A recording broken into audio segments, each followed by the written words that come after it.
So I just want to take this opportunity while I'm in this fantastic location to record a quick video to answer a question for a friend of mine who wanted some tips on moving into professional sales.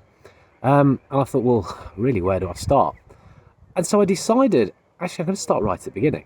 I'm going to go back in history and think about how sales has progressed and take some of the elements that were important as sales has developed and how it's been trained. So really, when we sort of looked at sales and when it first became a really kind of serious industry post-war, sales process was really important. So that's one of the things I would say is have a good solid sales process. Understand what your structure is, what your methodology is, how you're going to do things and how you're going to progress in a way that's repeatable and going to help you to be successful. Another tip that I would give would be around understanding people. Try to be good at reading people, try to be good at empathizing, understanding how they think, and adapting your approach to do something in a way that would work better for them.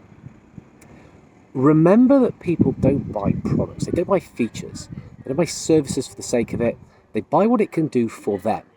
So that would be another tip. So really think about what's in it for them, why should they care, can you answer the so what question, and if you can talk to them about that, that will give them a better understanding of why they potentially want to work with you.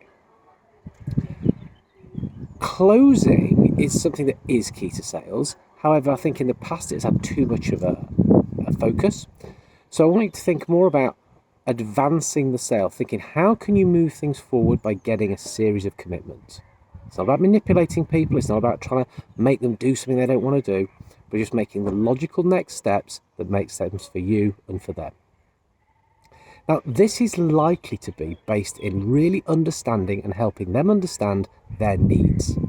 So focusing on needs is all about asking great questions. If you can help them understand why they should do something, because of the impacts on them, the impacts on their business, that's something that's going to make you a more effective salesperson. So think about great questions that are going to help them understand about themselves as much as help you understand about them. And really, this will give you a basis for starting to add value.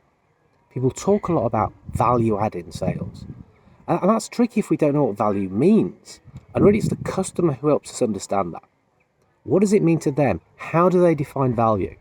If we can understand that, that means we can then position it and we can talk about how we can help them in a way that's going to be useful to them and their business. So certainly, think about your questions, your value add, and how you can demonstrate that you are the person that they want to work with. Again, if you're moving into sales, think about how can you build that personal brand? How can you show that you're a go-to person, that you've got some kind of worth that a potential customer is going to want to try and tap into because they're going to invest some time with you. So think about how you can demonstrate that. And really, for me, the way that sales is going, it's all about being more collaborative. So demonstrating you're someone who can co-create, someone who can innovate with people. So it's someone who can partner. Now, it doesn't have to be a formal business alliance, but it has to be, you have to give the impression, or you've got to really believe that we're in this together. We've got to look for the mutual benefit. We've got to share information. We've got to be transparent in what we say and do. We've got to focus on the future and really think how we can bring all this together to be a proper trusted advisor and somebody that somebody wants to work with. So there are some of the things that came to mind. I was sort of sat here reflecting and just thought I'd put this together specifically for the question I was asked, but I'll share it wider as hopefully other people will take some benefit from this too. Anyway, it's just too nice for me to carry on standing facing away from the sun. I'm going to turn around and just soak up the rays a little bit.